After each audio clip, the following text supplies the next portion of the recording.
चलिए आज का हम लोग बहुत इंपॉर्टेंट टॉपिक आज शुरू करने जा रहे हैं, जिसमें बीपीएससी ने लगभग 2 से 3 बार एग्जैक्ट सवाल को भी रिपीट किया है। हम लोग कैसे इस लेक्चर को शेड्यूल करेंगे उसके पहले थ्योरी को समझिए। हम लोग का टॉपिक क्या है सर आज का? खिलाफत movement and non cooperation movement. ठीक है, खिलाफत मूवमेंट होता है, ऑल इंडिया खिलाफत कमेटी का संगठन होता है, उसके बाद नॉन कॉपरेशन मूवमेंट का जन्म होता है। और non cooperation movement world wide कह सकते हैं, हम लोग का भारत के लिए, पूरे संसार में नहीं, हम लोग के भारत के लिए वो पूरे भारत में सनसनी की तरफ फैलता है और बिहार की इसका केंद्र बनता है। उस बिहार से रिलेटेड बहुत सारे सवाल है। पहले सवालों को कुछ देखते हैं, सवालों को देखते हैं। Who was the prominent leader of the Khilafat movement in Bihar? ये बिहार से रिलेटेड क्वेश्चन, इसको हम लोग डील करेंगे। और इसी तरह से हर एक स्लाइड में हम लोगों ने क्या किया है कि प्रीवियस ईयर को रखा है। देखिए इस तरह से ये टॉपिक पढ़ेंगे हम लोग, पढ़ने के बाद क्या करेंगे, इस क्वेश्चन को अटेम्प्ट करेंगे। इससे क्या होगा कि हम लोग को पता चलेगा कि ये टॉपिक से ये सवाल पूछे जा चुके हैं, और हम लोग उस टॉपिक को अटेम्प्ट करने के बाद, उस क्वेश्चन को अटेम्प्ट करने के बाद आगे बढ़ेंगे। देखिए हम क्या किए कि टॉपिक उठाएं, टॉपिक से रिलेटेड जितने भी प्रीवियस ईयर थे उन सबको डील किए। डील करते हुए हम लोग क्या कर रहे हैं, हम लोग सारे प्रीवियस ईयर क्वेश्चन को कवर कर रहे हैं, और कवर करते हुए हम लोग न्यू क्वेश्चंस को भी अटेम्प्ट करेंगे। और जिसे कि फर्स्ट स्लाइड में आप लोगों ने देखा, ये देखिए एक टॉपिक है हम लोग का, जो फॉर्मेशन ऑफ खिलाफत मूवमेंट हुआ था, उससे देखिए 2 सवाल पूछे जा चुके हैं। ये दोनों सवाल यहां पर है। ठीक है, इसी तरह से हम लोग का पूरा स्लाइड देखिए, स्लाइड्स में क्वेश्चंस भरे हुए हैं। जिस जिस टॉपिक से सवाल पूछा गया है उस टॉपिक से क्वेश्चन यहां पर रखा गया है। हम लोग अब आते हैं, शुरुआत करते हैं इस पेज का, इस टॉपिक का, और कहानी को समझते हैं। ठीक है, कहानी को हम लोग समझते हुए आगे बढ़ते हैं। कोई दिक्कत, कोई समस्या नहीं होना चाहिए। आइए, हम लोग आज का बहुत इंपॉर्टेंट टॉपिक जो बीपीएससी के नजरिए से है मॉडर्न इंडिया का, वो है भाई साहब खिलाफत movement and non cooperation movement. इसके थोड़े हिस्टोरिकल बैकग्राउंड को समझते हैं कि भैया ये खिलाफत मूवमेंट हुआ क्यों, why there was a raise of non cooperation movement, ये दोनों की समस्या आई कहां से। पहले खिलाफत होता है और खिलाफत ऐसे पनपते पनपते पनपते पनपते नॉन कॉपरेशन मूवमेंट का ऑफशूट ले लेता है। बात को समझिएगा, पहले खिलाफत होता है, खिलाफत हुआ, खिलाफत को स्ट्रांग बनाने के लिए ये क्या निकला, ऑफशूट निकला उससे, non cooperation movement on the call of Mahatma Gandhi. बात समझ में आया? चलिए हिस्टोरिकल बैकग्राउंड को समझते हैं कि कैसे खिलाफत मूवमेंट का राइज अप हुआ हमारे देश में, खिलाफत मूवमेंट का डिमांड क्या हुआ और क्यों खिलाफत मूवमेंट आया। बात को समझिएगा, हम लोग क्या थे, 1914 और 1918, ये हमारा जो है फर्स्ट वर्ल्ड वॉर चल रहा था। ठीक है, हमारे जितने भी सोल्जर्स थे उन्होंने फर्स्ट वर्ल्ड वॉर में अपना योगदान दिया। सारे सोल्जर्स बढ़ चढ़ के हिस्सा लिए, ब्रिटिशर्स को सपोर्ट किए। और उस समय टर्की जो ऑटोमन इंपायर हुआ करता था, वो क्या था, किसके साथ था भाई साहब? वो देखिए ऑस्ट्रिया और हंगरी के साथ था, साथ में इसके जर्मनी था। ठीक है, साथ में इसके जर्मनी था, और ऑस्ट्रिया, हंगरी और इसके साथ ऑटोमन इंपायर, 3 ग्रुप थे उन लोग। कहानी क्या हुआ कि दे वर डिफीटेड, ब्रिटिशर्स उनको हरा दिए। ब्रिटिश की सेना जब उनको हराती है तो ब्रिटिशर्स क्या करेगी, ऑटोमन इंपायर पे चढ़ाई करेगी। यहां तक कहानी में कोई समस्या नहीं है भाई। 2 ग्रुप लड़ रहा था, एक ग्रुप में Ottoman empire, Hungary, Austria and Austria Hungary, उसके बाद जर्मनी, और इधर ब्रिटिशर्स का ग्रुप, दोनों लड़ रहे थे।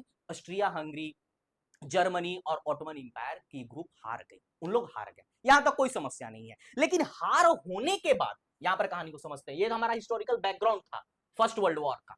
जब हार हो गई, हार होने के बाद ब्रिटिशर्स ने ऑटोमन इंपायर जो टर्की है आज के डेट में, उसमें अपना एक वर्चस्व दिखाने लगा और टेरिटोरियल डिसइंटीग्रेशन का बात करने लगा। देखिए इस तरह के, खास करके इजिप्ट वाले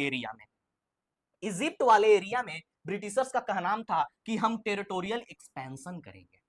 ठीक है, टेरिटोरी को हम क्या करेंगे, कैप्चर करेंगे, ये हमारा होगा। चलिए जीता था, ब्रिटिशर्स जीते थे, उन लोग का ये हक बनता था। लेकिन सबसे रूट काउज क्या हुआ खिलाफत मूवमेंट का, वहां के होते थे स्पिरिचुअल लीडर, कौन, खलीफा, और इसको कैलिफ कहा जाता था।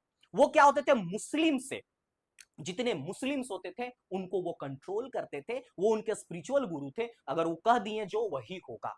ठीक है, वहां पर मान लीजिए टर्की में वो कैलिफ बैठे हुए हैं, खलीफा बैठे हुए हैं, वो पूरे विश्व में जितना भी मुस्लिम स्टेट है, जितना भी मुस्लिम रहने की आबादी है, वो लोग उनके इशारों पे काम करते थे, वो लोग उनको स्पिरिचुअल हेड मानते थे, स्पिरिचुअल गुरु मानते थे। ठीक है, ये कहानी था हम लोग का।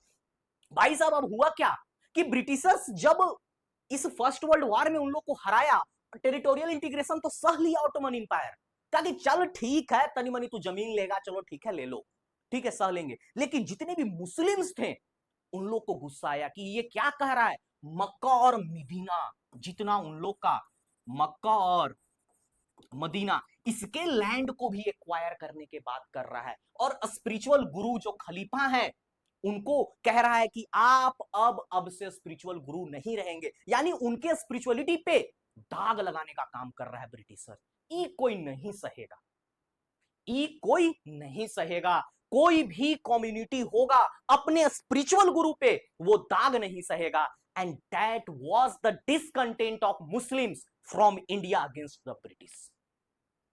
बड़ा मुस्लिम लोग गया, एकदम मुस्लिम लीग का फॉर्मेशन करवाया, 1919 में पास भी करवा लिया, ब्रिटिश के बड़ा भज रहा था। लेकिन वर्ल्ड वर्ल्ड वॉर के बाद जब ऐसा बर्ताव उसके स्पिरिचुअल गुरु के प्रति देखने को मिला, then all the Muslims were against the British, कि नहीं भाई साहब, तुम चलो जमीन का मुद्दा था, चलो थोड़ा बहुत तुम जमीन ले लो, कोई दिक्कत नहीं है, लेकिन हमारे स्पिरिचुअल गुरु के स्पिरिचुअलिटी पे, उनके ईमान पे, उनके अस्तित्व पे तुम दाग लगा रहे हो, that will be not tolerated. अब जाके इन लोग को आंख खुला, ये लोग क्या किए, it hurts the Muslim sentiments, Muslim के वो अंदर सेडिमेंट्स को हट किया कि भाई मुस्लिम तो तुम्हारे लिए प्रो है, तुम भारत में भी राज कर रहे हो, हम तुम्हारे साथ साथ देते हैं, कहीं कहीं तुम हमारे बात मानते हो, हम तुम्हारा बात मानते हैं, हम लोग का बात मानो, कैलिफ जो है उनकी स्पिरिचुअलिटी को मत टारगेट करो, उनको वो दर्जा दो, मक्का मदीना पे टच मत करो।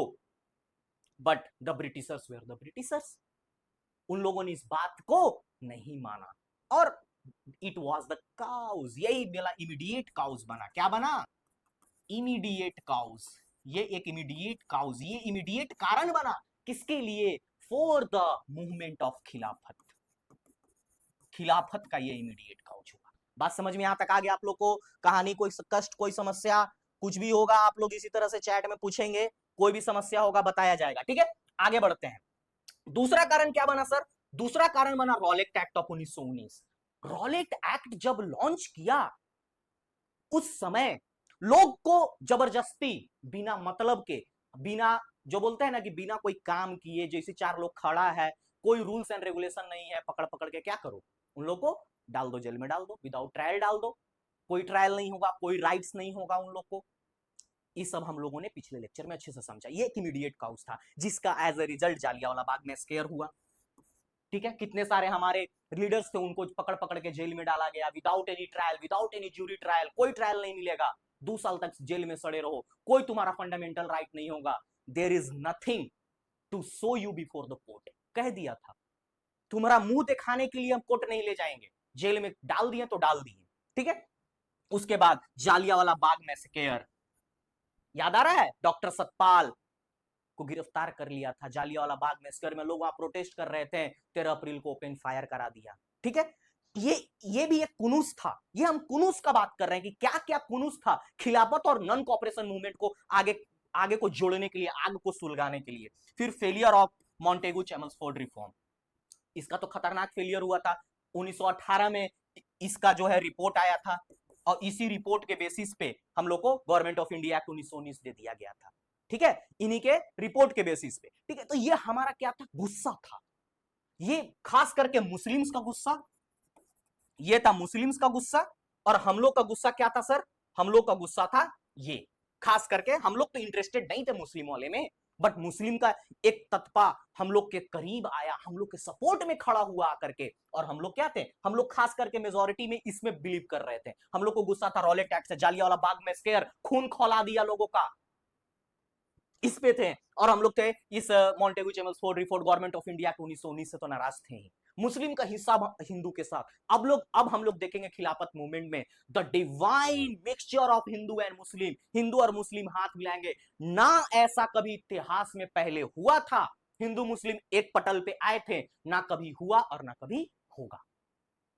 ठीक है, तो ये हम लोग देखेंगे कि 1919 का खिलाफत मूवमेंट जो था उसमें हिंदू मुस्लिम का खतरनाक फेविकोल वाला जोड़ देखने को मिला, और इसका श्रेय जो है महात्मा गांधी को जाता है। Mahatma Gandhi was a front leader.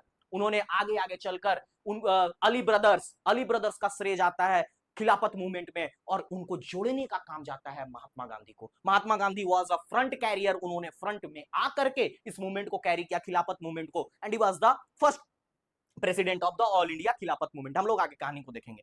Question यहां से क्या पूछ दिलाओ, देखिए ध्यान से देखना क्वेश्चन को। The Khilafat movement was launch to protest against, किसके खिलाफ? Partition of Bengal? नहीं भैया, 1905 का कहानी है ये। जालियांवाला बाग में स्केयर, अगर इमीडिएट काउज ये पूछ रहा है कि उसके प्रति, तो हम लोग के लिए प्रति पूछता ना, नॉन कॉपरेशन मूवमेंट और इसके लिए खिलाफत के लिए, दोनों को मिक्स करके सवाल होता तो बेस्ट आंसर जालियांवाला बाग भी होता, बट इसके लिए तो नहीं होगा। Disrespect shown to the khalif of Turkey, जो टर्की के जो कैलिफ थे, जो ऑटोमन इंपायर के कैलिफ थे, खलीफा थे, उनके प्रति डिसरिस्पेक्ट को शो करने के लिए शो हुआ, उसके वजह से ये मूवमेंट हुआ। This was the best answer. अगर पूछ देता क्वेश्चन को ज्वाइन करके तो हम लोग का आंसर में जालियांवाला बाग और रॉलेट एक्ट दोनों होता। कोई समस्या, कोई कष्ट नहीं होना चाहिए। चलिए नेक्स्ट सवाल को आगे बढ़ते हैं, देखते हैं। अब आते हैं फॉर्मेशन ऑफ खिलाफत कमेटी। भाई साहब, अब खिलाफत कमेटी का फॉर्मेशन होगा, गठन होगा। वो गुस्सा, वो जो अंदर से फूट रहा था मुस्लिम के अंदर, वो अब निकलेगा। एक खिलाफत कमेटी के रूप से एक खिलाफत, एक बगावत की ओर बढ़ेंगे मुस्लिम्स, खास करके उनके साथ मेन लीडर कौन होंगे, पहले देख लेते हैं फॉर्मेशन। फॉर्म्ड कब हुआ? मार्च 1919 बॉम्बे में फॉर्मेशन होता है। यहां से सिंपल ऑब्जेक्टिव बन सकता है, कब फॉर्मेशन हुआ, कहां फॉर्मेशन हुआ। ध्यान देंगे, ये क्वेश्चन पैटर्न बनने का एक बढ़िया सा जगह बनता है, क्वेश्चन यहां से पूछा जा सकता है। ठीक है, यहां से क्वेश्चन पूछा जा सकता है कि किस तरह का मूवमेंट जो है वहां पर देखने को मिला और कहां पर फॉर्म हुआ ये। ठीक है, आइए अब हिंदू मुस्लिम का जो यूनिटी था, ये उसका बेस्ट प्लेटफॉर्म था। हमने आपको बताया कि there was the best platform for the Hindu Muslim unity. ना कभी इतिहास में कभी ऐसा हुआ था, ना कभी होगा। ठीक है, ऐसा कभी नहीं हुआ था कि हिंदू मुस्लिम का यूनिटी इस लेवल पे देखने को मिला था। लोग इस लेवल पे हिंदू मुस्लिम का यूनिटी को एक्सपेक्ट भी नहीं कर रहे थे, ब्रिटिशर्स नहीं एक्सपेक्ट कर रहा था। इसीलिए तो ब्रिटिशर्स 1920 के बाद जब चौरी चौरा इंसिडेंट हुआ, उसके बाद ब्रिटिशर्स को जान में जान आया। when the Mahatma Gandhi called off the movement non corporation को, नहीं भैया हमको नॉन वायलेंस से काम करना था, तो नहीं तो पूरा थाना उड़ा दिया। तुम लोग घर के बम ब्लास्टिंग कर रहे हो, हम तो अहिंसा के पुजारी हैं। हम तो चाहते हैं कि राम राम जपते हैं और काम हो जाता है फास्टिंग करके अहिंसा से। आप लोग इस तरह से काम नहीं करें। तो ब्रिटिशर्स को ये काम बहुत अच्छा लगा था, क्योंकि हिंदू मुस्लिम यूनाइट करके जब हिंदू मुस्लिम का यूनिटी हुआ, उस यूनिटी से ब्रिटिशर्स को सबसे ज्यादा लॉस था। इस लॉस को वो नहीं सह सकता था। ठीक है, चलिए कहानी को और आगे बढ़ाते हैं। आप लोग इसी तरह से कोई भी डाउट हो, कुछ भी समस्या हो, आप लोग पूछते रहेंगे, कोई भी कमेंट होगा आप लोग करते रहेंगे, कोई भी समस्या नहीं होना चाहिए किसी को। चलिए आगे बढ़ते हैं और देखते हैं अब इसके मेन लीडर कौन थे। यही सवाल बनता है भाई साहब, किसके मेन लीडर कौन थे? Who were the main leader? इसके मेन लीडर कौन थे?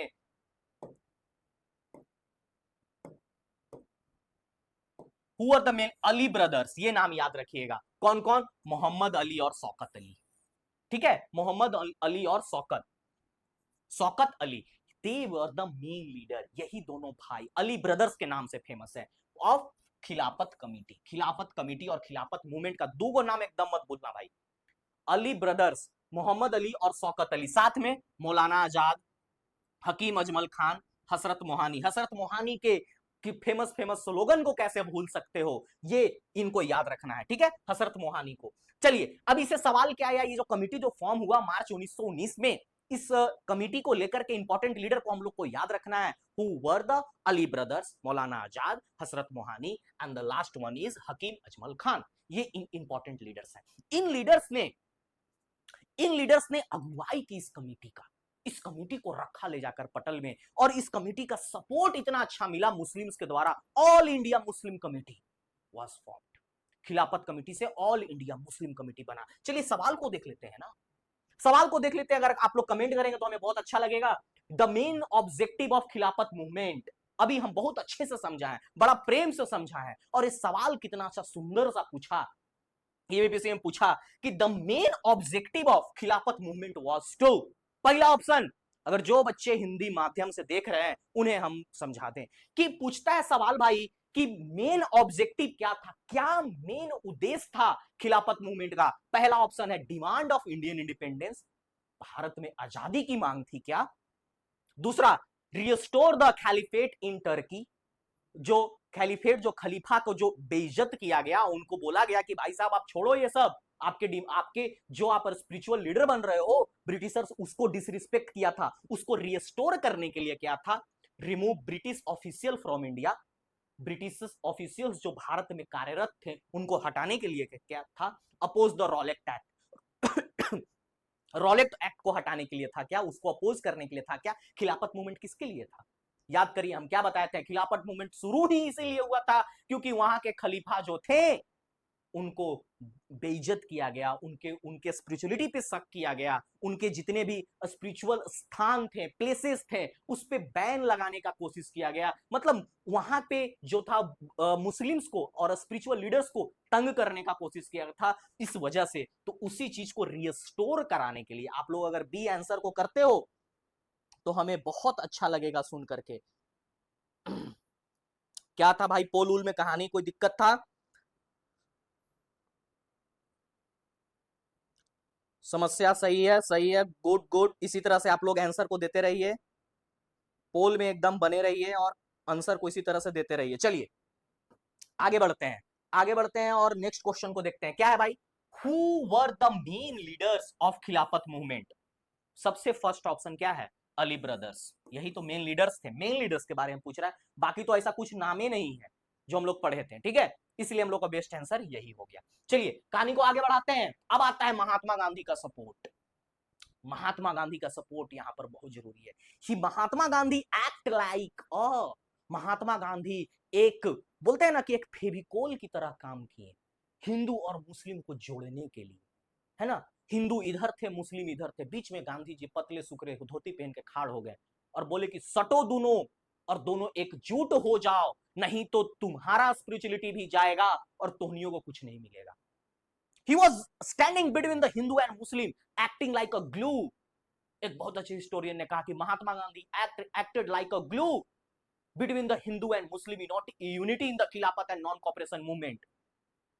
And he has sharpened the instrument of non-cooperation and so उन्होंने अपने हथियार को मांझने का काम किया महात्मा गांधी खिलाफत मूवमेंट और नॉन कॉपरेशन में। दिखाया कि भारत एक ऐसा देश है जहां लोग अपने पड़ोसी के लिए, अपने मित्र के लिए एकजुट खड़े हो सकते हैं। जब एक पड़ोसी और अपने मित्र के, उनके स्पिरिचुअलिटी पे, उनके स्पिरिचुअल लीडर पे कोई आंच उठता है तो उसके दूसरे मित्र और उसके दूसरे पड़ोसी भी उनके मित्र को अपना, उनके स्पिरिचुअल लीडर को अपना मान करके उनके साथ आते हैं, ठीक है। तो इसका एक बेस्ट एक्सप्लेनेशन बहुत अच्छा देखने को मिलता है हम लोग को, और यहीं से non cooperation movement, Mahatma Gandhi में कह दिए थे कि अगर खिलाफत इशू को तुमने पीछे नहीं लिया, कैलिफ को वो पोजीशन नहीं दिया, जितने भी मस्जिद थे उसको वापस से तुम रिस्टोर नहीं किए, हिंदू मुस्लिम स्पिरिचुअलिटी को तुम उस फिर से वापस से नहीं चमकाते हो, we will launch the non cooperation movement.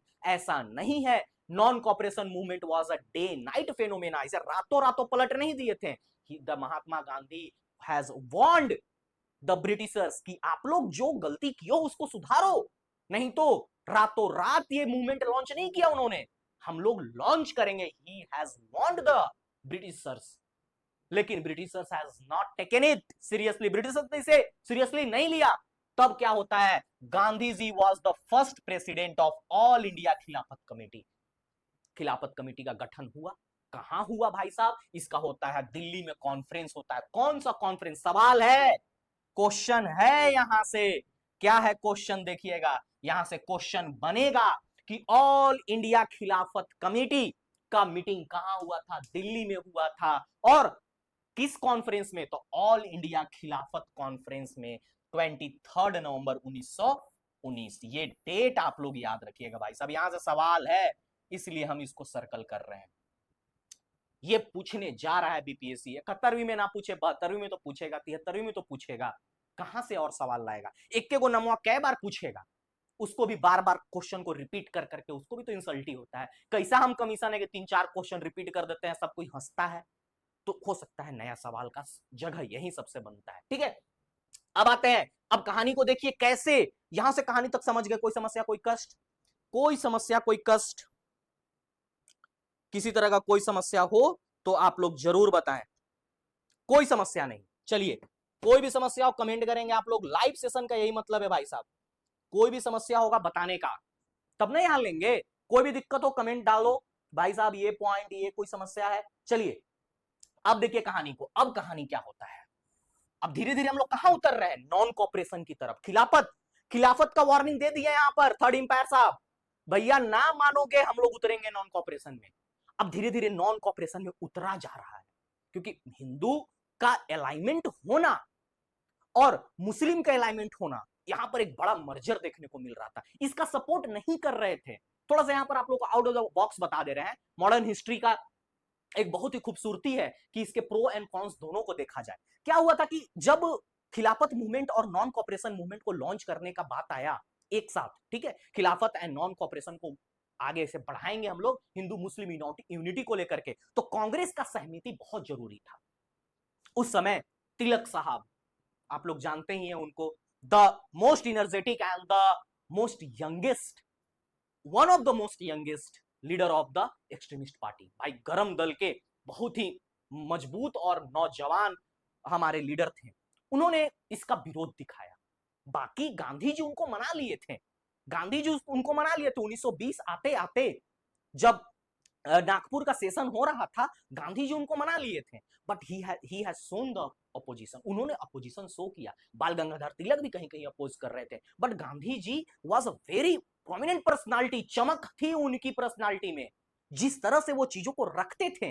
भाई अब कौन चाहेगा कि दो एक एक देश में वहीं पर मर कटौवल हो जाए? कोई मार काट नहीं ना चाहेगा। गांधी जी ऐसा ऐसा इमोशनल स्पीच देते थे जाकर के, ऐसा ऐसा बात कहते थे कि लोग उनके बातों में आते थे। और really Gandhi ji do not want any violence, नहीं चाहते थे कि कहीं भी एक तलवार की नोक भी किसी गर्दन पे रखी जाए। बड़ा सलीनता से बात में समझाने वाले व्यक्ति थे, तो उन्होंने सबको मना लिया। यहां पर थोड़ा सा एडिशनल फैक्ट आप लोग के लिए बता दे, कहानी है बस, सवाल यहां से नहीं बनेगा, लेकिन जानने के लिए। भाई विरोध भी तो कोई कर रहा होगा, जरूर कर रहे थे, एक्सट्रीमिस्ट लीडर सपोर्ट में भी थे, लेकिन विरोध करने में तिलक, बाल गंगाधर, ये सब विरोधी थे कि नहीं, ऐसा मर्जर नहीं होना चाहिए। Why should we should have to keep the, एक लाइन कहा था तिलक ने क्या कहा था कि कॉमिन, ये जो रिलीजियस अफेयर है, खिलाफत जो है, खिलाफत खिलाफत is a religious affair and being a institution, जो कांग्रेस जो इंस्टीट्यूशन थी, जो कांग्रेस लिख रहे हैं हम, सी कांग्रेस डू नॉट इंटरफेयर। ये रिलीजियस अफेयर में हम लोग को इंटरफेयर नहीं करना चाहिए। उनका कहना तो एक हद तक सही था कि रिलीजियस मैटर था, बट रिलीजियस ये रहा नहीं था, ये कम्युनलिज्म का ये रूप लेने जा रहा था। एक तरफ से हिंदू मुस्लिम के प्रति, भाई यहां पर रह रहे हो, यहां पर मुस्लिम रह रहा है, उसके स्पिरिचुअल लीडर पे, वो जिनको रोज पूज रहा है, जिनको कर रहा है, उनको रोज आके कोई दो बात गाली मार रहा है, तो भाई यहां पर तुम नहीं खड़ा होगे तो being a citizen of a same country, what will be your stand? तुम्हें तो खड़ा होना बनता है। यही गांधी जी ने स्पीच में, यही गांधी जी ने उनको मोटिवेट करने का काम किया। तो वही कहना था इन लोगों को, हम लोग रिलीजियस अफेयर में नहीं घुसना है, ठीक है। लेकिन 31 अगस्त 1920 को खिलाफत committee initiate a campaign of non corporation. यहां से सवाल बनेगा भाई साहब, यहां से थर्ड इंपायर का हो चुका था, खिलाफत नहीं मानोगे नॉन कॉपरेशन में आएंगे, तो कब इनिशिएट हुआ? 31 अगस्त 1920 को खिलाफत कमेटी जो थी, उन्होंने फॉर्मली अनाउंस कर दिया, क्या? नॉन कॉपरेशन मूवमेंट को फॉर्मली लॉन्च करने के लिए अनाउंस किया। कौन? खिलाफत कमेटी। भाई वहीं से ना होगा, खिलाफत कमेटी से ही नॉन कॉपरेशन निकला है, तो खिलाफत कमेटी में मीटिंग हुआ 31 अगस्त को हुआ, वहां से हो गया कि अब हम लोग नॉन कॉपरेशन करेंगे। फिर क्या होता है? सितंबर 1920, अब जब ये अनाउंसमेंट हो गया, तब कांग्रेस का सपोर्ट मिलना जरूरी है। बिना कांग्रेस का सपोर्ट के मिले बिना नॉन कॉपरेशन लॉन्च नहीं हो सकता था। तो 1920 में, हालांकि हमेशा दिसंबर में होता है कांग्रेस का कमेटी का जो मीटिंग होता है, ऑल इंडिया कांग्रेस कमेटी दिसंबर में बैठती थी, लेकिन मिड में सितंबर में कांग्रेस का मीटिंग जो स्पेशल सेशन कलकत्ता में बैठाया गया and approves the non cooperation movement. यहां से सवाल बनेगा, अप्रूवल यहां मिला था कहां, कोलकाता सेशन में, लेकिन जो फुल्ली लॉन्च का जो मिला था अप्रूवल, वो कहां मिला था, वो मिला था भाई साहब कहां, दिसंबर 1920 का कांग्रेस का नागपुर सेशन से। यहां से सवाल पूछा जा चुका है। देखो यहां पर दो चीज हम आप लोग को समझाएंगे भाई, दो चीज समझाएंगे।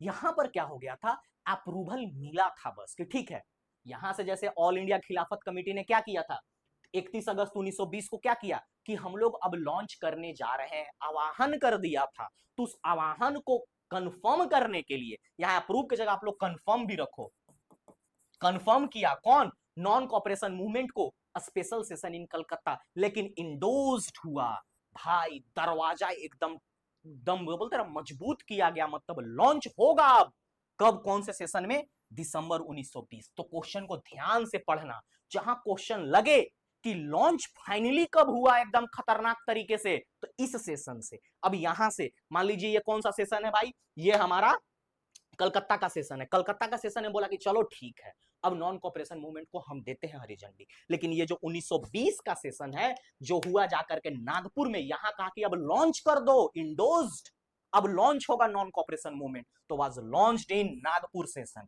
ठीक है, ये आप लोग ध्यान दीजिए, यहां से क्वेश्चन पूछा गया, क्वेश्चन अभी दिखाएंगे हम लोग। यहां पर क्या कहा गया, गांधी जी ने क्या कहा कि अगर इसी तरह कहानी है, यहां पर एक तर्ज है महात्मा गांधी का, कहते हैं कि अगर इसी तरह हिंदू मुस्लिम का, हम लोग हिंदू मुस्लिम का यूनिटी को रखेंगे, we will reach to the apex of Swaraj in 1 year, 1 साल में अपना स्वराज को हासिल कर लेंगे, अगर इसी तरह हिंदू मुस्लिम का यूनिटी बरकरार रहेगा, गांधी जी हैज टोल्ड यहां पर। और तीसरा बात, provincial Congress committee on linguistics basis, language के हिसाब से हिंदी, मराठी, गुजराती, इन सब के हिसाब से वहां पर क्या किया, प्रोविंशियल कमेटी। ये भी क्वेश्चन पूछा गया है, ये क्वेश्चन पूछा गया है, ये यूपी में पूछा गया था, यूपी पीसीएस में, क्योंकि अवध में एक बना था प्रोविंशियल कमेटी उसके लिए।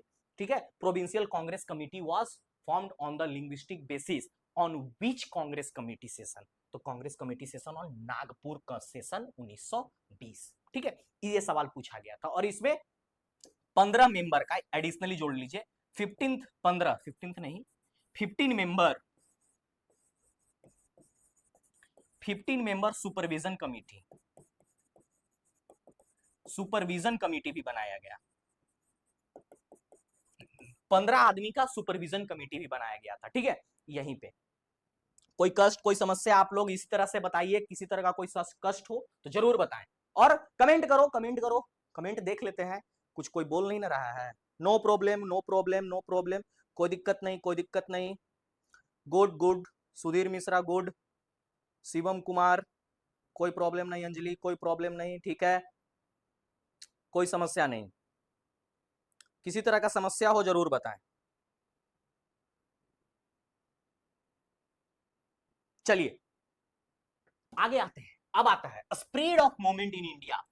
भाई पहले भारत में देख लेते हैं एंड बिहार, बिहार में भी देख लेते हैं, क्योंकि बिहार से सवाल पूछ दिया था कहां कहां स्प्रेड हुआ मूवमेंट को। ये तो जगह का तो नाम नहीं पूछा, लेकिन लीडर्स का नाम पूछ दिया, भैया बताइए मौलाना मजरुल हक थे कि नहीं थे, यही तो सवाल था, थे। चलिए इसी चीज को हम लोग आज देखेंगे, पहले इंडिया को देखते हैं और बिहार को, दोनों को देखते हैं। पहले देख लेते हैं 8 अगस्त 1920, Bihar provincial conference pass the resolution for support of non cooperation movement. ये लाइन को क्यों लिखा गया है उस बात को समझो, यहां से सवाल पूछा गया है और बार बार पूछा जाएगा, टेक डाउन दिस पॉइंट। किताब पढ़ते रह जाओगे मेरे भाई, किताब पढ़ते रह जाओगे, मजा नहीं आएगा, लेकिन जब तक तुम इस पॉइंट को टेक डाउन नहीं करोगे, कहानी तो हर कोई सुनाएंगे, लेकिन कहानी का निचोड़ तो सुना कर दिखाओ। दिस इज द निचोड़ ऑफ द कहानी, कहानी का निचोड़ है ये। यहां से सवाल पूछेगा, आप कहानी पढ़ते रह जाओगे कि फलनवा का किया था, चिलनवा का किया था, उससे कोई मतलब नहीं है।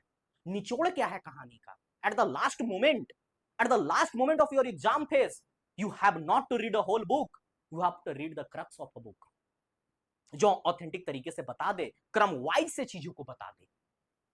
अगर आप फंस जाएंगे, पूरा 4-5 दिन लगा देंगे एक चैप्टर को क्लियर करने में, कहानी पढ़ने में तो मजा आता है।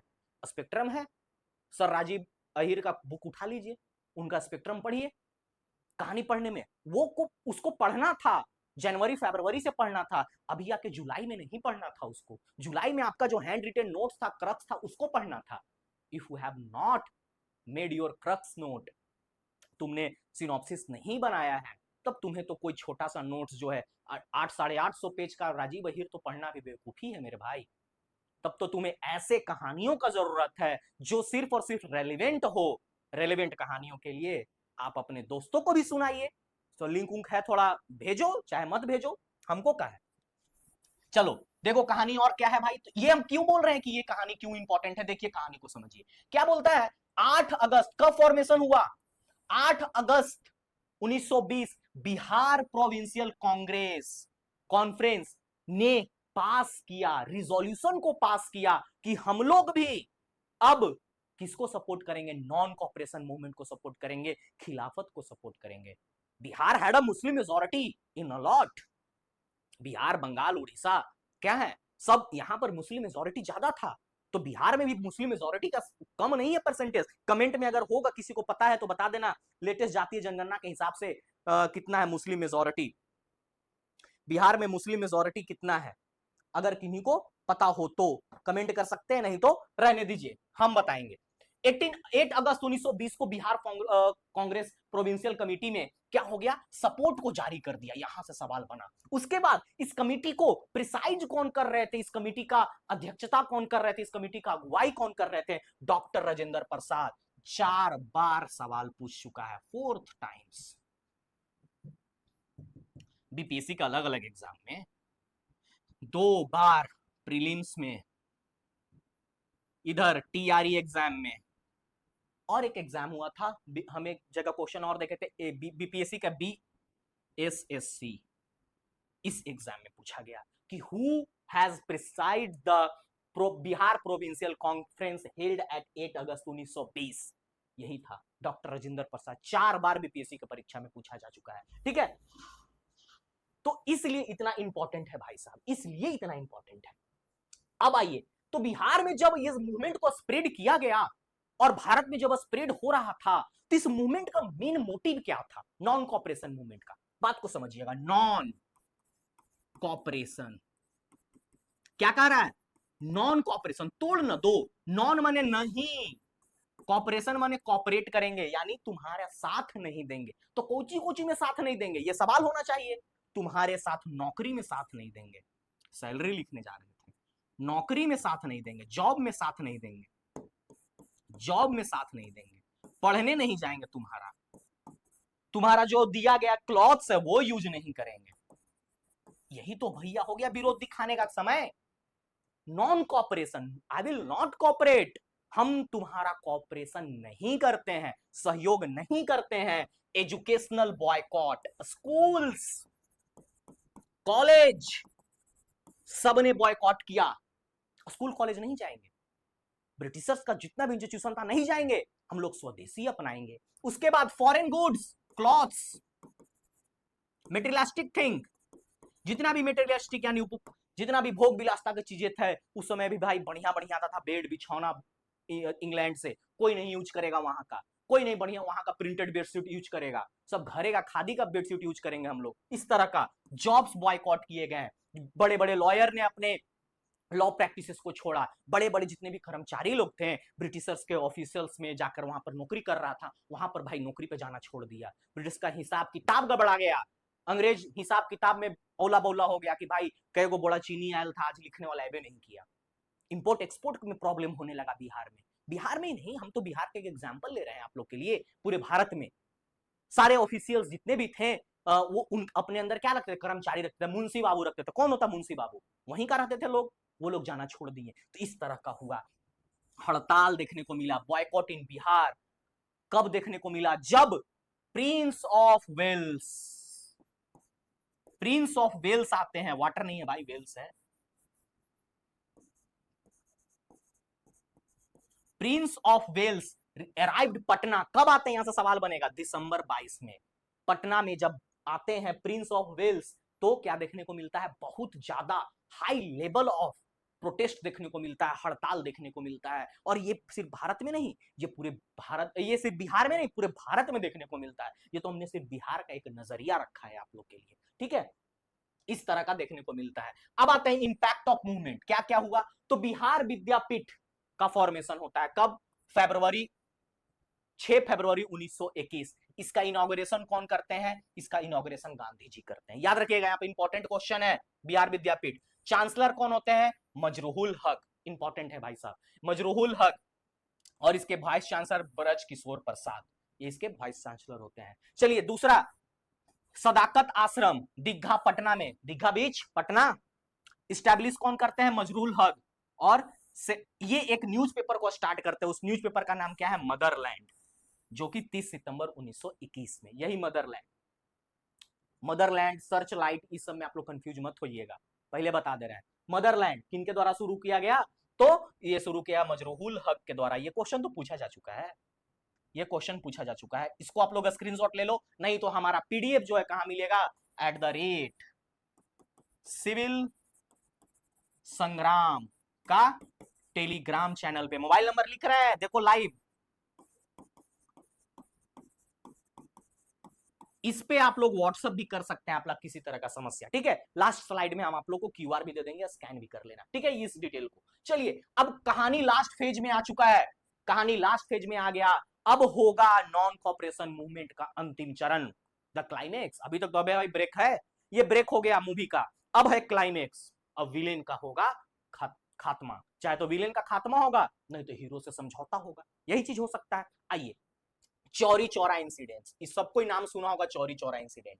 चौरी चौरा कहां है, ये कब हुआ, फरवरी 5 1922 में, ठीक है। ये चौरी चौरी कहां है, चौरी चौरा कहां है भाई, गोरखपुर डिस्ट्रिक्ट, उत्तर प्रदेश, हमारा प्यारा यूपी, प्यारा यूपी में है, उत्तर प्रदेश में है, ठीक है। कहां पे, गोरखपुर के डिस्ट्रिक्ट है, गोरखपुर जगह है, जिला है यूपी में, उसके उसमें एक चौरी चौरा नाम का जगह है, वहां पर इंसिडेंट्स को हुआ, ठीक है। आइए, यहां पर होता क्या है, इस इवेंट को देखिए, यहां पर होता क्या है कि जब वहां के लोकल लीडर लोग थे, वो लोग विरोध कर रहे थे, किस बात का, कहानी थोड़ा सा, यहां कहानी है, कहानी को सुन लो। वहां के जितने भी लोकल लीडर थे, जो वो विरोध कर रहे थे लीकर को लेकर के, कि भाई इस तरह से शराब नहीं बिकना चाहिए, शराब बिकने से क्या हो रहा है, हमारे समाज में एक बैड इंपैक्ट पड़ रहा है, इसलिए वो लोग विरोध कर रहे थे। इस विरोध को रोकने के लिए, अगेंस्ट द लीकर सेल, जो शराब हो रहा था, और हाई फूड प्राइसेस और इन्फ्लेशन को लेकर के, दो चीज, इन्फ्लेशन, जो महंगाई, जो खाना पीना का जो दाम बढ़ गया था उस समय, 10 टाइम्स रेज्ड हो गया था खाना का। भाई सबका कारण क्या है, इस सब का कारण है हम लोग का वर्ल्ड वॉर का इंपैक्ट, वर्ल्ड वॉर फर्स्ट का इंपैक्ट है ये भी एक कारण बना था, मेंस में लिखना पड़ता है, इंपैक्ट ऑफ नॉन कॉपरेशन, अगर background of non cooperation movement लिखोगे ना, तो वहां पे लिखना पड़ता है impact of first world war, वहां पर 5 गुना ज्यादा, 5 टाइम्स मोर राइस का दाम बढ़ गया था, 3 टाइम्स मोर जो गेहूं था, वीट का दाम बढ़ गया था। तो इसी चीज को लेकर के चीनी, सुगर, 5 टाइम्स सुगर का दाम बढ़ चुका था। ये तो भाई डेली नीड में है, ये तो डेली नीड का चीजें है ना। अगर इसका दाम बढ़ गया है तो ब्रिटिशर्स को क्या होगा, ब्रिटिशर्स को तो कुछ हो नहीं होगा, उसको तो कोई समस्या नहीं है, लेकिन यहाँ भारत के लोग उसको विरोध कर रहे थे और दारू सेल पे विरोध कर रहे थे। तो यहाँ पर जब विरोध कर रहे थे, तो विरोध करते करते लोग थोड़ा सा नाराबाजी में और ज्यादा मशहूर हो गए, घुस गए एकदम खतरनाक तरीके से। यूपी के लोग एकदम तगड़ा, एकदम खतरनाक तरीके से खत्म, सोचे कि आज पूरा इसको खत्मे कर देते हैं कहानी को, पूरा जोर शोर से कहानी वहां पे चलने लगा।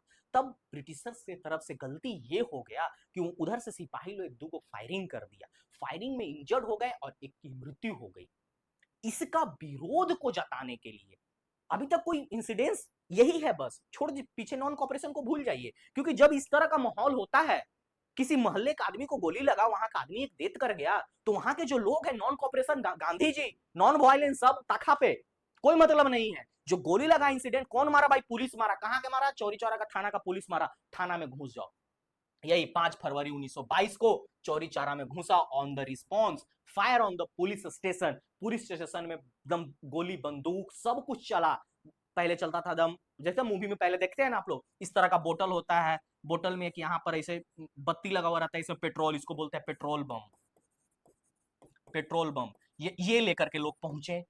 लोग सुलगा दिया दम, दिवाली मना दिया पुलिस स्टेशन को। और वहां पे 22 पुलिस जब लोग थे, जो 22 पुलिस कर्मचारी, वो लोग उसी में जल के मर गए। जो लोग कूद रहा था उसको पकड़ पकड़ के फेंक दे रहा था ले जाकर थाना में, तुम लोग जलो इसी में। इस तरह का यही था Chauri. This has a bad impact on the movement, non cooperation movement. और इसी तुरंत बाद Gandhi ji has withdrew the movement, movement को विड्रू किया। किसी तरह का कोई समस्या, किसी तरह का कोई समस्या हो जरूर। तो गांधी जी ने यहां पर मूवमेंट को तुरंत विड्रू किया, और विड्रू करने के बाद ये मूवमेंट को यहां पर ठंडापन पे लाया गया, मूवमेंट को ठंडा पड़ गया यहां पर। ऐसा इसलिए हुआ क्योंकि Chauri Chaura incidents act there. ठीक है, देखिए question, the non cooperation movement was called off due to Chauri Chaura incident. Chauri Chaura incident के वजह से नॉन कॉपरेशन मूवमेंट को कॉल ऑफ किया गया महात्मा गांधी के द्वारा। अब आते हैं कुछ एग्जाम फैक्ट को लेकर के। यहाँ एग्जाम फैक्ट है, इसको नजरअंदाज नहीं करना दोस्त। क्या है? गांधी जी का अरेस्ट कब होता है भाई साहब? 10 मार्च 1922 को। किस चार्ज में? ये पूछा गया सवाल है। किस चार्ज में? कौन सा चार्ज था उनका ऊपर? 10 मार्च 1922, यानी just after the Chauri Chaura incident. 5 फरवरी 1922 को चौरी चौरा होता है। गांधी जी उसको टेक ले लेते हैं, वापस ले लेते हैं। उसके बाद गांधी जी, भाई अब गांधी जी भी खाली बैठ गए, नॉन कॉपरेशन मूवमेंट हो ही नहीं रहा है कुछ तरह का। तो गांधी जी भी क्रांतिकारी आदमी, क्रांतिकारी करने के लिए क्या कर दिए वो? राइट एक जर्नल लिख दिए, यंग इंडिया। यही सवाल पूछा गया कि यंग इंडिया जर्नल जो है गांधी जी के द्वारा लिखा गया, हु राउट, क्वेश्चन था भैया, sorry, who wrote the young journal India? Young journal, young India journal, तो Gandhi ji has wrote the young journal India. यही में उन्होंने क्या लिखा? इसी में जो उन लोगों उन्होंने ब्रिटिश के प्रति जो उनके दुष्कर्म थे उसको लिख डाला, और इनके ऊपर सेडिशन का चार्ज लगा, यानी देशद्रोह का चार्ज लगा, और उनको जेल में बंद कर दिया गया। कब? 10 मार्च 1922 को। कितने साल के लिए? 6 साल के लिए, याद रखिएगा, 6 ईयर के लिए। लेकिन उनको 1924 में रिलीज किया गया। कहां से? फरवरी 24 में, 5 फरवरी, याद रखिएगा, 5 फरवरी 1924 में उनको रिलीज किया गया। यह सवाल पूछा जाता है, यरवाड़ा प्रिजन से, जो कहां है? पुणे में है, वहां से उनको रिलीज किया गया on the basis of health ground. तबीयत खराब हो गया था उनका। यहीं से गांधी जी जब निकले थे तो उनका फोटो जितना आप लोग आज देखते हैं, पूरा दम हड्डी दिखता है उनका, पतले दुबले, यही जेल में रहने के बाद से। लेकिन गांधी जितना पतले दुबले नहीं थे। उनके पहले का फोटो तो मूवमेंट ही नहीं ज्यादा था ना। जितने भी फोटो आप लोग देखिएगा उसके पहले का तो ज्यादा नहीं। उनका फोटो वायरल कब से होने लगा? चौरी चौरा इंसिडेंट के बाद जैसे ही आए, उसके बाद 24 में उनका इंडियन नेशनल कांग्रेस का वो मीटिंग करेंगे, वहां से उनका फोटो खिंचाना शुरू, क्योंकि पहली बार प्रेसिडेंट बने 1924 में, बेल्जियम में उनका पहला मीटिंग होता है, उसका प्रेसिडेंट बनते हैं वो। तो यहां से उनका फोटो खिंचाना शुरू हुआ, और यहां से तब तक वो क्या हो गया? तो उनका स्वास्थ्य खराब हो चुका था। दिसंबर में मीटिंग होगा, वहां पर बैठेंगे तो फोटो तिराएगा ना भाई, प्रेसिडेंट का फोटो तो तिरेबे करेगा, क्योंकि भाई प्रेसिडेंट है वो। तो वहीं से उनका फोटो वायरल होता है। तो हम लोग गांधी जी को तब से देख रहे हैं जब उनका तबियत खराब हो चुका था, और उसके बाद वो बहुत पतले दुबले हो गए थे। पहले का गांधी जी का फोटो ऐसा कोई कंक्रीट एविडेंस ही नहीं है, एक आध गो है, तो उसमें गांधी जी उतने अच्छे से फ्रंट फुट पे नहीं दिख रहे हैं। ठीक है, तो गांधी जी का ऐसा नहीं था। अब आते हैं गया कांग्रेस सेशन 1922, हम लोग के लिए बहुत इंपॉर्टेंट होता है बिहार के लिए।